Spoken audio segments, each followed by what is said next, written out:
ఏ ఊరిలో అయినా మనకు మొట్టమొదటిగా వెళ్ళిన వెంటనే మనకు ఆంజనేయ స్వామి విగ్రహాలు అయితే దర్శనమిస్తూ ఉంటాయి. మనకు శ్రీ విఘ్నేశ్వరుని యొక్క విగ్రహం దర్శనమిస్తుంది. ఇది కూడా ఈ ఆలయం 800 సంవత్సరాలకు పూర్వమని గండ దీపం అని వెలిగిస్తారట. స్వామివారికి గనక మనము మారేడు దళాలను సమర్పించి కోరుకుంటే అది గనక నెరవేరుతుంది అంటే కింద అయితే పడుతుందటండి. ఇక్కడ కనబడుతున్న ఈ స్వామివారు భద్రకాళి సమేత వీరభద్ర స్వామివారు కామవరపు కోటలో ఉన్నటువంటి ఈ దేవాలయాన్ని అయితే నేను మీకు ఇవాళ చూపిస్తున్నాను అనమాట. సో తప్పకుండా వీడియో చివరి వరకు చూసి స్వామివారి యొక్క మహిమల్ని, ఆయన యొక్క చరిత్రని తెలుసుకొని నా వీడియోని ఆదరిస్తారని మనస్ఫూర్తిగా కోరుకుంటున్నాను. Welcome back to my channel. నేను మీ స్మార్ట్ బంగారం మనీ మ్యాజిక్ అండి. ఇవాళ నేను మీకు చూపించబోతున్నటువంటి క్షేత్ర దర్శనం ఏంటి అంటే పశ్చిమ గోదావరి జిల్లాలో ఉన్నటువంటి కామవరపు కోట శ్రీ భద్రకాళి సమేత వీరభద్ర స్వామి వారి ఆలయాన్ని అయితే నేను మీకు చూపించబోతున్నాను అనమాట. ఓకేనా, వచ్చేయండి చూసేది. సో కామవరపు కోటలో మనం ఎంటర్ అవ్వగానే ముందుగా నిలువెత్తు మహాగణపతి మనకు దర్శనమిస్తాడు. ఏ ఊరిలో అయినా మనకు మొట్టమొదటిగా వెళ్ళిన వెంటనే మనకు ఆంజనేయ స్వామి విగ్రహాలు అయితే దర్శనమిస్తూ ఉంటాయి. బట్ ఈ కామవరపు కోటలో మనకు శ్రీ విఘ్నేశ్వరుని యొక్క విగ్రహం దర్శనమిస్తుంది. ఇది కూడా ఈ ఊరిలో ఉన్నటువంటి ఒక ప్రత్యేక ఆకర్షణగా కూడా మనము చెప్పుకోవచ్చు అనమాట. ఆ వినాయకుని దర్శనం చేసుకున్న తర్వాత లెఫ్ట్లో రోడ్డు ఉంటుంది. ఆ రోడ్ నుంచి అయితే మనము లోపలికి వెళ్ళాలి. ఇదే భద్రకాళి సమేత వీరభద్ర స్వామి వారి దేవస్థానం. సో ఇక్కడ జరిగే తీర్థం జాతర చాలా గొప్పగా జరుగుతుందని, ఇది చాలా పురాతన దేవాలయం అని తెలిసి దీన్ని చూడడానికి అయితే వచ్చాము ఇప్పుడు మనం. సో లాస్ట్ మంతే ఇక్కడ జాతర జరిగిందండి, అందుకే మనకంతా ఇలాగా ఉంది. సో ప్రతి సంవత్సరము ఇక్కడ 3 రోజులు జాతర చేస్తారట. అది కాలక్రమేణా పెంచుకుంటూ ఈసారి 9 రోజులు జాతర అయితే చేశారట. సో ఇప్పుడు మనం ఈ వీరభద్ర స్వామి ఆలయాన్ని చూడడానికి అయితే వచ్చేసాం. శ్రీ భద్రకాళి సమేత వీరభద్ర స్వామి వారి దేవస్థానం, కామవరపు కోట, ఏలూరు జిల్లా. ఈ ఆలయం 800 సంవత్సరాలకు పూర్వమని, ఇక్కడ శ్రీకృష్ణదేవరాయల వారి యొక్క ఆస్థానం కోట అయితే ఉండేదని, ఈ ఆలయ ప్రాంగణం చుట్టూ కూడా ఈ స్వామివారిని శ్రీకృష్ణదేవరాయలు వచ్చి దర్శించి పూజించేవారని కూడా ఇక్కడ ప్రజలైతే చెబుతూ ఉన్నారన్నమాట.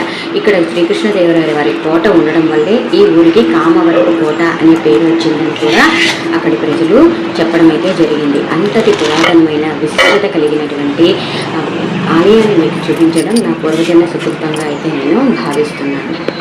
ఇక్కడ ఉన్నటువంటి స్వామివారు నిలువెత్తు విగ్రహ రూపంలో అయితే, వీరభద్రుని రూపంలో అయితే మనకు దర్శనమిస్తారండి.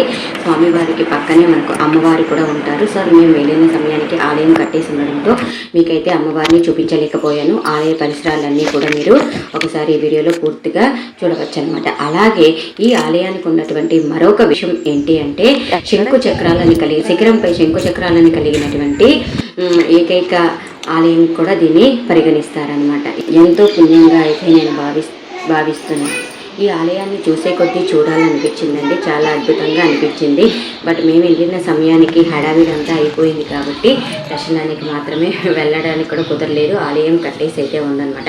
మీరు వీడియో మొదట్లో చూసినటువంటి విశాలమైన ప్రాంగణం అంతా కూడా స్వామివారికి సంబంధించినటువంటి మాన్యాలటండి. సో దానిని ఇప్పుడు ఉన్నటువంటి ఆలయ అర్చకుల వారు పండించుకొని తీర్థం సమయంలో మాత్రమే ఇక్కడ వాటిని అలా మొత్తం అలా విడిచిపెట్టేసి తీర్థాన్ని అయితే నిర్వహిస్తారట. మాఘమాసంలోనే ఈ స్వామివారి యొక్క కళ్యాణోత్సవం జరుగుతూ ఉంటుంది. అన్ని శివుని యొక్క రూపాలన్నిటికీ కూడా శివరాత్రి రోజున కళ్యాణం జరిగితే, ఇక్కడ ఉన్నటువంటి ఈ భద్రకాళి సమేత వీరభద్ర స్వామి వారికి మాత్రం మాఘమాసంలో కళ్యాణం అయితే జరుగుతుందట. సో అందుకే ఈ స్వామివారికి అంతటి విశిష్టత, అంతటి ప్రత్యేకత ఏర్పడడం జరిగింది. సో ఇప్పుడు ఈ కార్యక్రమాన్ని ఆలయ కమిటీ వారు చాలా అద్భుతంగా అయితే నిర్వహిస్తూ ఉన్నారటండి. ఇక్కడ స్వామివారి కొలను ఉందండి. సో ప్రస్తుతానికి నీరు లేక ఎండిపోయినట్టుంది కోనేరు. ఈ తీర్థం జరిగినప్పుడు మరొక ప్రత్యేకమైన కార్యక్రమం అయితే ఇక్కడ నిర్వహిస్తారటండి. అదేంటి అంటే గండ దీపం అని వెలిగిస్తారట. అంటే మన జాతకంలో ఏవైనా గండాలున్నా దోషాలున్నా వాటన్నిటినీ పరిహారం చేయడం కోసం స్వామివారికి ఒక అఖండ జ్యోతిని వెలిగించి తల మీద పెట్టుకొని స్వామివారికి ప్రదక్షిణగా చేసి స్వామివారికి సమర్పిస్తారట. అంతేకాకుండా ఇంకొక ప్రత్యేకత ఏంటి అంటే స్వామివారికి కనుక మనము మారేడు దళాలను సమర్పించి స్వామివారి శిరస్సు మీద ఉంచి మనం కోరిన కోరికలు కనుక కోరుకుంటే అది కనుక నెరవేరుతుంది అంటే స్వామివారి శిరస్సు మీద ఉన్నటువంటి మారేడు దళం మనకు కింద అయితే పడుతుందటండి.